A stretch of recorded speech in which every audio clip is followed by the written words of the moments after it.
Hello, welcome back to my channel. So today I'm doing a swipe on a 50 by 100 centimeter canvas. I'm using a latex paint, white house paint for the base. I mixed with Overtroll as a binder, and I'm swiping with very icy and frosty winter colors with a metallic silver, with a pearl white, with a metallic ice blue, and with a phthalo blue of Amsterdam. It's really beautiful. Don't be surprised about the classic music showing up at the end or at the middle of the video. Vivaldi, Four Seasons Winter. I love classic music here and there, and I thought it just works perfectly instead of putting Frozen of Disney on. I hope you enjoy it. I really like the details on this one and the texture. So yeah, I hope you enjoy it. Bye.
So I'm layering my colors here. That's the phthalo blue of Amsterdam. It's beautiful, especially when you have it fade with brighter colors.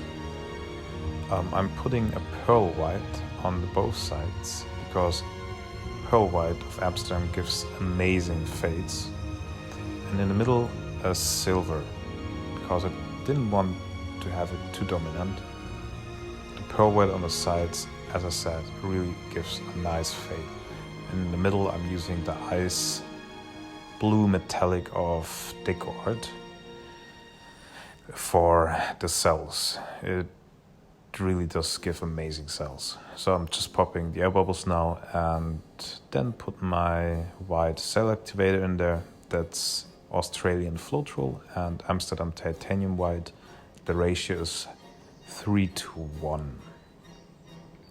Yeah, then I'm just swiping with a damp paper towel.